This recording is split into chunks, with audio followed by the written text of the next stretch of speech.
Hey guys, welcome back for another video. We got a fun one prepared today. What we'll be doing is we'll be looking at all of our Week 16 NFL matchups, completely breaking them down, trying to predict the outcome. Who's going to win, who's going to lose, and what the final score will be. We're going to completely break down the games, and we're also going to be looking at that best bets, the money lines, the spreads, the over-unders. Every week we go over every single NFL game. We also do the same thing for every college football game as well. And there's a lot going on in the world of college football. Don't forget, we have the playoffs starting this coming weekend. If you're a football fan in general, if you're a sports fan, make sure to hit that like button. Make sure to subscribe to the channel so that you can follow along with us this season. But let's go ahead and get started running through these games. Like I said, make sure that you guys are subscribed.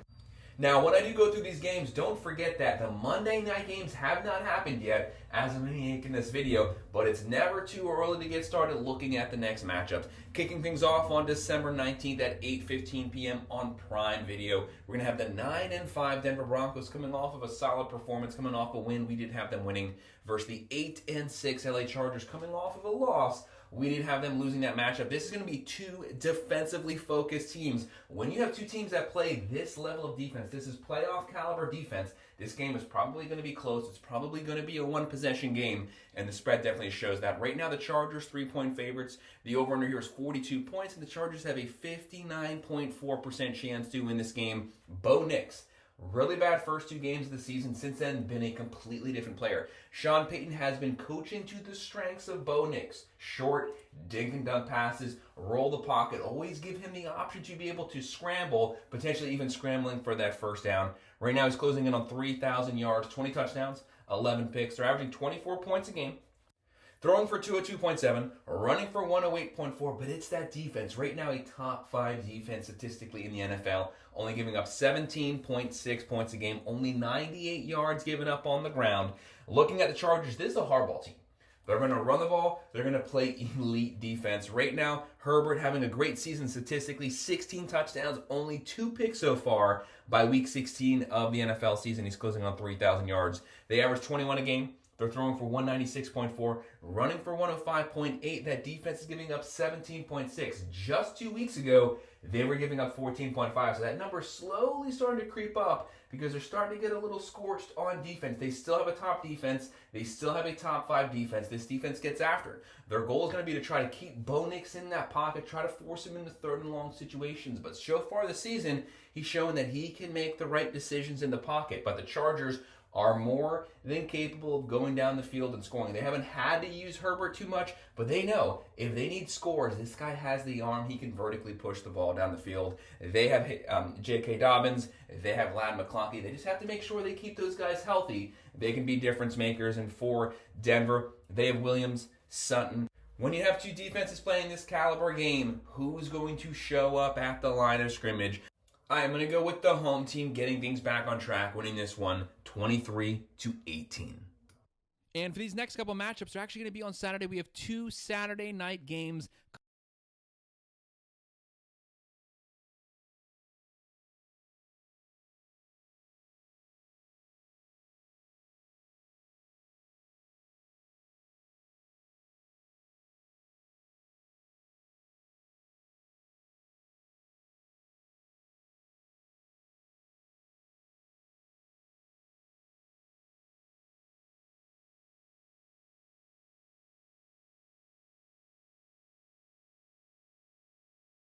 Now, this next game is going to actually be a pretty hard one to call. Looking at our Sunday matchups at 1 p.m. on NBC, we're going to have the 9-5 Houston Texans coming off a win versus the 13-1 defending champs, the Kansas City Chiefs. But the big question mark for this game is, what is the status of Patrick Mahomes? He did hurt his ankle this past weekend. As of right now, he's listed as questionable. So the Chiefs went from 4-point favorites now to 2.5-point underdogs. The over here is 50, and the Texans now have a 60.8% chance to win this game. They won a solid game versus the Dolphins. They don't have Diggs, but having Nico Collins back is a massive upgrade at the wide receiver position. He's a top 5 wide receiver when he's fully healthy. Stroud is vertically pushing the ball down the field. You just have to give him time to find those targets, and he will find them. Not having the season he had last year, but still having a really good year, closing in on 3,300 yards, 17 touchdowns, 9 picks. They're averaging 23.4, throwing for 212.8, running for 111.4, giving up 21.4 points a game. In Kansas City, this is a veteran, experienced team. As you get closer to the playoffs, that's when they start playing their best football. They save it for the second half so that they go into the playoffs firing on all cylinders. But with the health of Patrick Mahomes, they were starting to get all their playmakers back now, starting to get fully healthy. They have a top 10 defense, but the question mark with Mahomes, I have to pick this game under the understanding that Patrick Mahomes is not going to start as of right now. We will be revisiting these games later this week. Maybe we'll have more information then. But Kansas City, they're averaging 23.5, throwing for 224.1, running for 112.1, only giving up 18.5 per game, only 91.9 on the ground. They try to bottle up the pocket. They try to shut down your run game, force you into third and long situations, and they do force a lot of turnovers on your side of the field. Can they continue to do that versus the Texans here?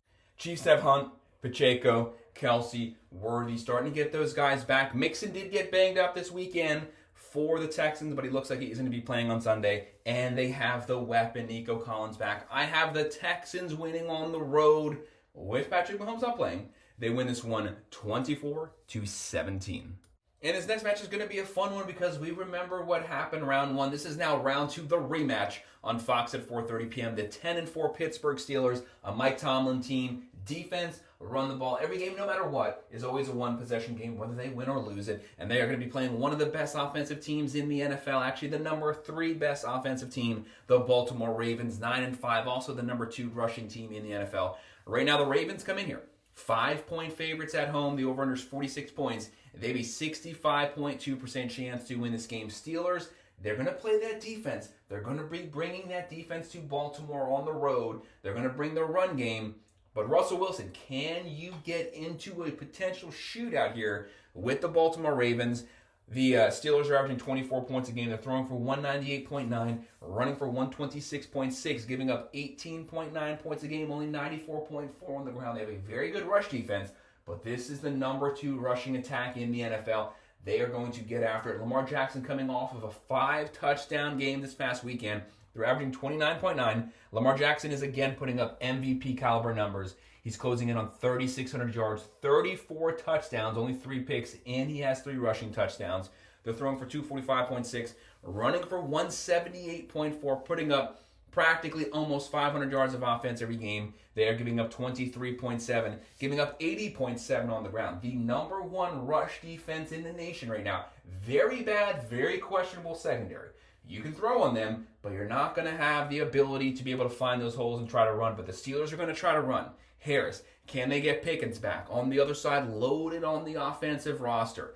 Jackson, Henry closing in on 1,500 yards. Flowers, Andrews, likely. Weapons at quarterback, running back, wide receiver, tight end. I have Baltimore winning round 2, taking this one 25-17. And we're now moving on to our Sunday matchups, kicking things off on Fox at 1 p.m. The 3-11 Cleveland Browns, who are actually much better than their record, but they've had a really rough season, especially on the offensive side. Deshaun Watson definitely did not help them to start the season. They'll be playing the 6-8 Cincinnati Bengals. Cincinnati, you have to win out to even remotely have a shot in any way at the playoffs. You have to win these games. You have to slowly chip your way back to 500. Right now, Cincinnati, they're going to be the favorites. 5.5-point favorites. The over here is 50 points, and the Bengals have a 54.3% chance to win this game. The Bengals have one of the best defenses in the NFL, but their offense is one of the worst. They give up as many points as they score. Thankfully for them, the Browns probably aren't capable of getting into an offensive shootout with them. Right now, Jameis Winston closing on 2,200 yards, 13 touchdowns, 12 picks, almost as many picks as touchdowns. He's going to have to play a very clean game here. You don't want to give Joe Burrow extra possessions. Don't turn the ball over. Cleveland, they're averaging 17.1, throwing for 217.5, running for 92.1. Giving up 25.4 points a game. They have Ford, they have Judy. And for the Bengals, Burrow having probably his best season. He's closing in on 4,000 yards right now. 36 touchdowns, leading the NFL, 8 picks. They come in, they're averaging 28.5. That's a top 5 offense. Throwing for 271.4, the number 1 passing attack in the NFL. Running for 91.1, giving up 27.6. Like I was saying, almost as many points as they score. That's how many they give up on defense. But Cleveland's not going to be able to score 30-something points this season. But the Bengals, every game could potentially be a shootout. They always have to bring their A-game on offense. They have Burrow, Brown, Chase, Higgins. They have multiple weapons. A very loaded offensive roster, especially the wide receiver core when they're fully healthy. I have to go the Bengals to win this one at home, 30-27. to 21. And then at 1 p.m. on Fox, the 2-12 New York Giants, who might be the worst team in the NFL, facing off with the 6-7 Atlanta Falcons. The Falcons are playing the Monday night game because they have not played as I'm making this video, but they, just like the Bengals, they have to win out from this point forward. They have to play a clean game on offense. They've had some very sloppy play coming out of the quarterback position from Kirk Cousins. Keep the turnovers down. You have a loaded offensive roster. There's no reason to be forcing the ball. Just take whatever the defense gives you. Give the ball to your loaded roster, to all those playmakers. Spread it out. Right now for the Giants, they've had so many different quarterbacks this season, but they're supposed to be getting Tommy DeVito back, so maybe he will be the starter going forward. Right now they're averaging 14.9, one of the worst offense, quite possibly the worst offense in the NFL. Throwing for 185, running for 111.3, giving up 23.4 points a game. Their defense actually isn't playing bad, but they're on the field the entire game. They have Tracy Jr., they have Neighbors. Neighbors is a legitimate wide receiver number 1, but he needs some help. He needs him a quarterback who can consistently feed him the ball in space. Looking at the Falcons, Kirk Cousins having a good season yardage-wise, but when you look at the picks, that's the problem. Right now, 3,400 yards, 17 touchdowns, 5 picks. Almost a 50-50 split. We need better play from him. They have Bijan Robinson, Algiers, Mooney, London, Pitts. They have the weapons. They're averaging 21.4, throwing for 250.2, running for 120.8, only giving up 25.6 points a game. The issue, they have massive holes on the defensive side as well, but it doesn't help when the offense keeps turning the ball over on your own side of the field. Falcons should be able to double up the score here. They are 9.5-point favorites. The over-under is 41.5. I think we have a 72.2% chance to win this game. Major favorites. We have the Falcons pulling this one out, winning it handedly, 24-14.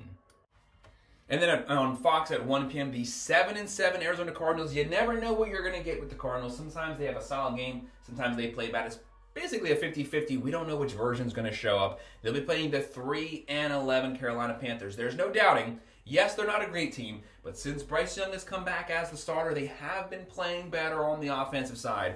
Right now, the Cardinals 3.5-point favorites. The over here is 46 points. Cardinals 71.9% chance to win this game. Kyler Murray having a good season through the air, good game on the ground. He's closing on 3,100 yards, 15 touchdowns, 8 picks. He has 4 rushing touchdowns. They're averaging 22.4. Throwing for 209.9, running for 141.5, giving up 21.9 points a game. A much improved pass rush over where they finished last season. When their offense is healthy, Connor, McBride, Marvin Harrison Jr., they have the weapons there. They just need consistent play on the offensive side. They can definitely pull this game off. And they're playing the Panthers. The Panthers only have 3 wins. You should be able to get yourself over 500 with a solid performance here. Right now, Bryce Young, he's closing in on 1,800 yards, 8 touchdowns, 9 picks. They're averaging 17.6, which is actually much higher than it was a month ago. Throwing for 186, running for 102.9, giving up 29.9 points a game. The worst defense statistically in the NFL, but that number used to be in the 34s. It's slowly come down because the offense is actually starting to get some first downs, taking the defense off the field. But their X factor is going to be Chuba Hubbard. When he's healthy on the field, this is a guy you know they're going to run the ball, and still he's continuing to get his yardage. But the Panthers, you're just not good enough to probably compete with the Cardinals right here, right now. Cardinals, they just had a bad game, so they're due to have a good performance. We have Arizona pulling on a close one, 24-21. And this next matchup is a really good one. The Bears almost beat the Lions last time they played, but there were some really dumb time decisions there at the very end. At 1 p.m. on Fox, the 12-2, the Detroit Lions coming off of that really close loss versus the Bills. That was an amazing game. The Lions defense, as of this point, is getting pretty depleted, but their offense has shown no matter who they play, they're going to put up points. They'll be playing the 4-9 Chicago Bears, who basically, since that Hail Mary disaster loss, they have not been able to rebound. They've completely fallen off the rails on both sides of the ball. Right now, the Lions 7.5-point favorites. The over here is 46.5. They have a 71.2% chance to win this game. They have the number 1 offense in the NFL. Number 1 offense as well as a top 5 defense. Right now, Goff is completely picked up where he left off in 2023. They're closing in on 3,800 yards, 30 touchdowns, 10 picks. They're averaging 32.8 points per game, which is number 1. Throwing for 260.1, running for 143.7, giving up 20.1 points a game. And for Chicago, the offensive line has been playing better. They've been buying Caleb Williams some time, but when Caleb Williams does have that time, He is playing better, but you cannot hold the ball too long. They're going to get after you. Definitely don't want to do that versus this defensive front from the Lions because they're going to sack you if you're standing there holding the ball. Right now they're averaging 19.5, throwing for 182.7, running for 105.8. They do have the defense here at home. They're giving up 21.4 points a game. Can they potentially catch the Lions sleeping, reeling from that shootout loss versus the Bills? Or are the Lions going to come into this game wanting revenge? Right now, Chicago, Swift, Moore, Odunze, Allen. They have the weapons there. They have the young guys. They also have the veterans. And on the other side, Detroit is just loaded at every single position. This might be the best offensive roster in football. Goff, Gibbs, Montgomery, St. Brown, Laporta, weapons, quarterback, running back, wide receiver, tight end. They can spread the ball out anyone. They're going to be able to score on any defense. We have the Lions getting back to winning this one 27-18. And this next match is going to be fun. Two of the best young teams in the NFL at 1 p.m. on Fox. The 12-2 Philadelphia Eagles. Who really wants to play them right now? The number one rushing team in the NFL. Top 5 offense, top 5 defense. They'll be playing the 9-5 Washington Commanders, who have the offensive firepower to make this a game. They can compete with the Philadelphia Eagles. Right now, for Philadelphia, they have Hurts. He's closing in on 2,900 yards, 18 touchdowns, 5 picks. But it's what he can also do with his legs, extending plays and running. He's closing in on 15 rushing touchdowns as well as that 18 passing touchdowns. Right now, they're averaging 26.4. They're throwing for 187. Number one rushing team in the NFL, running for 186.2, only giving up 17.6 points a game. Washington, they're right there blow for blow with them on offense. They're going to be led by Jaden Daniels, closing on 3,100 yards, 17 touchdowns, 6 picks. He also has 6 rushing touchdowns himself. They're averaging 28.3. That's also a top 5 offense. Throwing for 218.4, running for 155.5, giving up 22.5 points a game. Brian Robinson Jr., Terry, scary Terry there. When you need that third and long pass, that's when he steps up. Saquon Barkley, though, 12 yards shy of 1,700. There's still an outside chance this guy gets 2,000 rushing yards this season. They have A.J. Brown, Smith, so many weapons on offense, and they have the defense to back it up. Defense travels on the road, but Washington wants that revenge. They lost the first round matchup this year. Can they get the second one here at home? We have the Eagles winning, but we think it's going to be really close. I have the Eagles winning this one 24-23. And then on CBS at 1 p.m., the 3-11 New England Patriots, who have a lot of issues on offense, playing the 11-3 Buffalo Bills. They beat the best team in the NFL so far. They just came off that shootout with the Detroit Lions. They won the game. Props to Josh Allen. Josh Allen is putting up, to me, one of the best quarterback seasons in recent memory. Right now, he has to be the front runner for the MVP. It would be close between him and Lamar Jackson, but as of right now, the numbers he's putting up, I have to go Josh Allen. Right now, the Bills are going to be heavy favorites here versus the Patriots. 13.5-point favorites to be exact. The order's 46.5, and the Bills have a 83.1% chance to win this game. Drake May, he's closing in on 1,900 yards, 12 touchdowns, 9 picks. They're averaging 17 points a game, throwing for 173.2, running for 119.3, giving up 24.1 points a game. They have Stevenson, they have Hunter Henry. They need a lot more weapons on the offensive side. They're going to have to work on that in the offseason. And for the Bills, Josh Allen closing in on 3,400 yards, 25 touchdowns, 5 picks. He also has 12 rushing touchdowns to add to that. He has 37 total touchdowns right now. They have the number 2 offense in the NFL, just behind the Detroit Lions. They're averaging 31.8, throwing for 238.8, running for 130.8, giving up 22.1 points a game. They have the roster right now. Cook is starting to get hot. Shakir, Coleman, Cooper, and their defense playing. Josh Allen is not forcing things at all this season. This is not gunslinger Josh Allen. This is a much smarter, more mature Josh Allen, taking what the defense gives him and then taking some more. We have Buffalo cruising here 33-17. And then on CBS at 1 p.m., we're going to have the 3-11 Tennessee Titans here facing off versus the 6-8 Colts, who just lost a really close one. Right now, Tennessee, they're going to be the underdogs. The Colts at home, 4-point favorites. Over here is 42 points, and the Colts have a 61.1% chance to win this game. Tennessee, whether it's been Levis, Rudolph, they're having issues consistently moving the ball, getting those first downs, but their offense is playing a little better the last month. They can make this game very competitive, keep it very close. They're averaging 18.1. They could potentially get the upset win here. That would not surprise me in any way whatsoever. This game is going to be a close one. They're throwing for 190.6, running for 110.4, giving up 27.1 points a game. They're actually not giving up that much yardage per game. It's just their offense, when they turn the ball over, they turn the ball over on their own side of the field, putting their defense in really tough situations. They have Pollard closing in on 1,000 yards. They have Calvin Ridley. And for the Colts, they're averaging 20 points a game, throwing for 190.4, running for 120.9, giving up 23.5. So they went away from Flacco about a month ago, went back to Anthony Richardson. I'm not high on Richardson passing the ball, not an accurate passer by any means, but there's no doubt he can run the ball, and you have Jonathan Taylor there to complement the running game. But Taylor, don't drop the ball going into the end zone. You're a veteran player. You should be a lot more mature, smarter than that. You made a mistake. Do not let it happen again. Right now, they have Taylor. Pierce is banged up, but he might be back for this game. We have the Colts winning a really close one here, taking this one 20-17.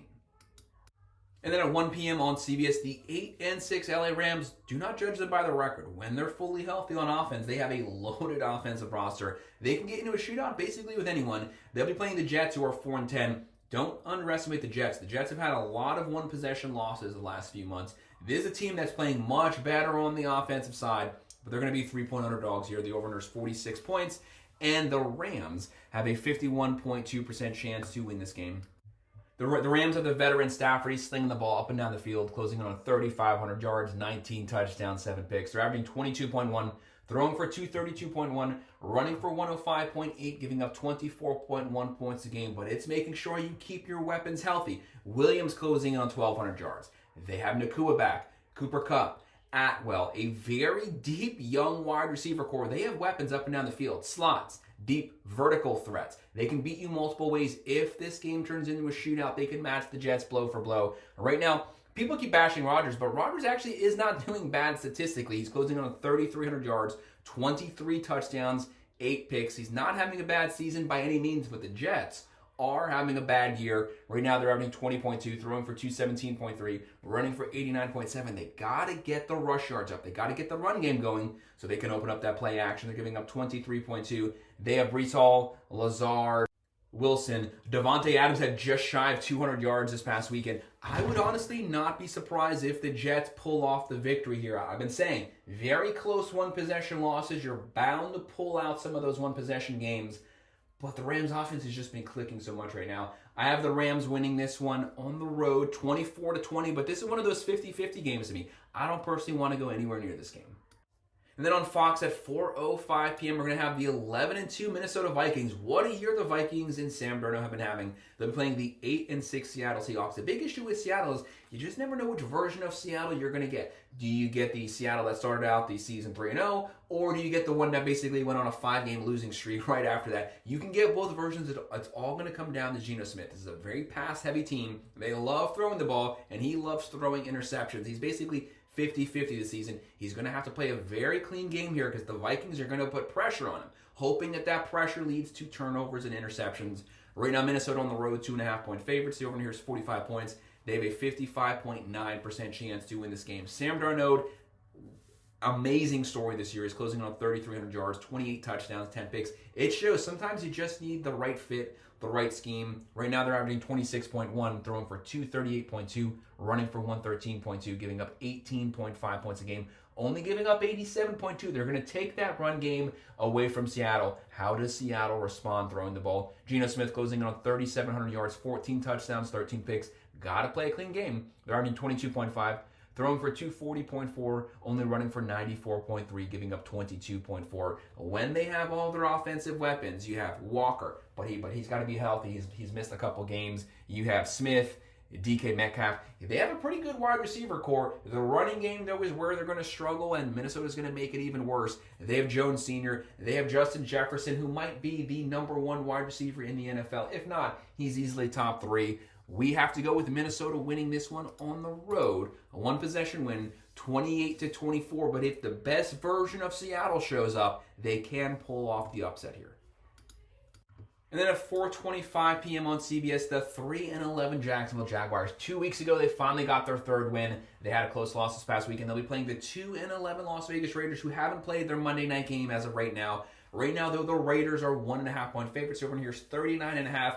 Very low scoring game, and the Raiders have a 60.4% chance to win this game. Jacksonville, obviously, Trevor Lawrence, you're probably not going to see him again for the rest of the season. They are very banged up. They have a lot of issues on defense. They have some holes on offense, but the Raiders are pretty bad. The Raiders aren't good at necessarily one thing. They don't have a good offense. They don't have a good defense. This is a team that the Jags could possibly pull off and get their fourth win here. Right now, they're going to be led by Mac Jones. He's a veteran backup. He has a lot of starts, but he just doesn't have very many good starts. The Jags are averaging 18.8, throwing for 204.4, running for 101.6, giving up 26.9 points a game. Where their weakness is their overall defense is bad, giving up 400 points per game, 265 through the air, 132 on the ground. They have to tighten up, especially in that secondary. And right now, the Raiders have been shuffling quarterbacks. O'Connell, Minshew. Really doesn't matter who starts. They struggle to consistently get first downs, and especially struggling in the red zone. Right now, they're averaging 18.2, throwing for 223.9, running for 79.1, one of the worst rushing teams in the NFL, giving up 27.8. The Jags have an awful defense. Raiders are slightly even worse here, so it's really bad defenses, so you might see some potential sloppy scores. Looking at the Raiders, they have Madison. Brock Bowers having a great season so far, but he needs a quarterback. Think what this guy's rookie season would be like if he just had a normal starting quarterback. And for Jacksonville, they got to keep their running backs healthy. Etienne, Bigsby, having a good 1-2 punch can take you far. Brian Thomas Jr. having a really good season so far. I'm going to go Jags getting the upset here, getting to 4 wins, although I wouldn't want the 4th win because I'd want a higher draft pick. But Jags win this one closely, 23-20. And then on 4:25 p.m. on CBS, the 6-8 San Francisco 49ers. Who would have thought that you'd go from the Super Bowl, having a top 3 defense, to being 2 games under 500 starting week 16 and one of the worst defenses in the nation? Right now, San Francisco is going to be playing the 6-8 Miami Dolphins, who really should have won that game this past weekend. Tua, just awful decision second half, cost them the game. Their defense didn't play bad, but the offense was not helping them out in any way whatsoever. They have to win out. They have no option. They have to win out to have any shot at the playoffs, and still, that's a very uphill road. Right now, the Dolphins, 1.5-point favorites. The over here is 47.5. The Dolphins are the underdog fan vote-wise, with the 49ers having a 53.1% chance to win this game. But the 49ers, they're going to have to play a clean game here. The Dolphins do not have a bad rush defense by any means. They actually have a top 5 rush defense coming into this game. Right now for San Francisco, they're averaging 22.4. San Francisco might have the best top-to-bottom roster in the NFL when they're healthy. That's the statement. When they are healthy, they have yet to be healthy this season. They're throwing for 231.6, running for 133.5. They don't have an issue moving the ball. They are giving up 22.9 points a game. They've been banged everywhere. Everyone's been hurt at some point this season. Mason, McCaffrey, Jennings, Ayuk, Debo, Kittle.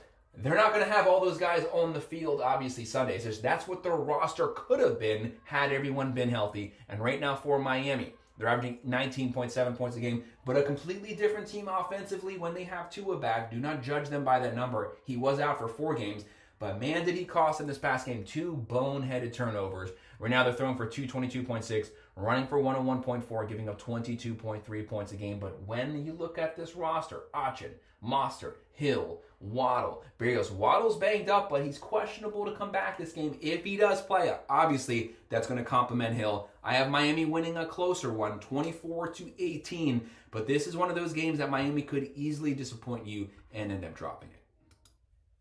And then our final Sunday night matchup, second to last game on NBC at 8:20 p.m., the 8-6 Tampa Bay Buccaneers. Big fans out of the season that we're getting out of Baker Mayfield. They'll be playing the 6-8 Dallas Cowboys. They don't have Dak, but they actually are playing better football for probably the last 3 to 4 weeks. Right now, Baker Mayfield is closing in on 3,700 yards, 32 touchdowns, 4 picks. He's just behind Joe Burrow for most passing touchdowns, and this is without Godwin playing the last few games. Right now, Tampa Bay, a top 5 offense. They're averaging 28.8, throwing for 244, running for 144.4, giving up 23.1 points a game. They have issues on defense, but their offense can get into a shootout. They are scoring on everyone. This is a very pass-happy team, but they complement that with a very strong run game. Right now, Dallas obviously going with Cooper Rush. There's no Dak. They're averaging 21.3, throwing for 229.1, running for 99.8, giving up 27.1 points a game. Their rush stats used to be in the 70s, so they are starting to consistently run the ball more. Strengths used to be the line, the defense, the run game. All three of those things have been weaknesses this season, but the run game has looked better consistently for the last month. They've really gotten Dowdle going. They have CeeDee Lamb closing in on 1,100 yards, but the guy can't do everything himself. Someone else needs to step up in that wide receiver room. And looking at Tampa Bay, they have Irving. Mike Evans, since he's been back, has been a one-man wrecking machine. He's the veteran wide receiver Baker Mayfield needed for those third and long situations, and they are connecting on every single one. We have Tampa Bay continuing to roll, winning this one big, 27-18. They are 4-point favorites with a 47 over-under. To us, they should cover that one easily.